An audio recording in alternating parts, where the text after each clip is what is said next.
তখন ছোট ছোট ছিল ফোন, খুব চঞ্চল ছিল মন। হঠাৎ দিকে একটা মিস কল, থেকে আননোন নাম্বার কোন। ফোন করলাম ঘুরিয়ে, এরম হাতটাকে বাড়িয়ে, আমাদের মাঠের গোল পোস্টে হেলান দিয়ে দাঁড়িয়ে। একটা মেয়ে বলল হ্যালো, আমি বললাম গেল। এরপর কি বলতে হয় কেউ কিছু আমায় বলো। তখন বয়স ছিল অল্প, ইচ্ছে হতো করতে গল্প। মেয়ের গলা শুনেই মনে পুলক জাগলো স্বল্প।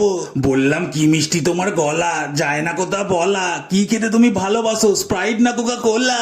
সে কত শুরু হলো কথা, খারাপ হয়ে যেত মাথা। দু একদিন ফোন না করলেই বুকে উঠে যেত ব্যথা। ভাবতাম বসে শুধু, গলাতেই কত মধু। একবার দেখা করলেই করে নেব গৃহবধূ। দেখা করার হলো দিন ঠিক, মন করছিল ঠিক ঠিক। মনেই তার সুন্দর একটা এঁকে ফেলেছিলাম পিক। খালি মেলানো ছিল ছবি, আমি হয়ে উঠেছিলাম কবি। মনে মনে খালি ভাবতাম তুই কবে আমার হবি। নতুন জামা নিলাম পরে, বডি স্প্রে দিলাম গায়ে জোরে। মেয়ের পাল্লায় পড়েছিস নাকি রে মা, বলে উঠলো হঠাৎ করে। কি যে বলো মা, ওসব কিছু না, তোমার ছেলে সব করে, বলে ঝেড়ে দিলাম গা। স্টেশনে করবে দেখা, নিজেকে যাচ্ছে না ধরে রাখা। দেখা আবার আমাকে একদম করতে বলেছে একা। ট্রেনের টাইম হয়ে এলো, যেই ট্রেনটা গেল, এবার ভাবছি স্বপ্ন সুন্দরী আমার সামনে এলো। দেখি কালোর ওপর মোটা, মুখে তেরাঙ্গা চেপাচ্ছে গোটা। এদিক ওদিক দেখে ভাবছি কোন দিকে যায় ছোটা। স্টেশন টপকানোর আগেই ট্রেন, আমি গেট পার করলাম মেন। ভাই এই সিমটা ফেলে আগে নতুন সিম কেন।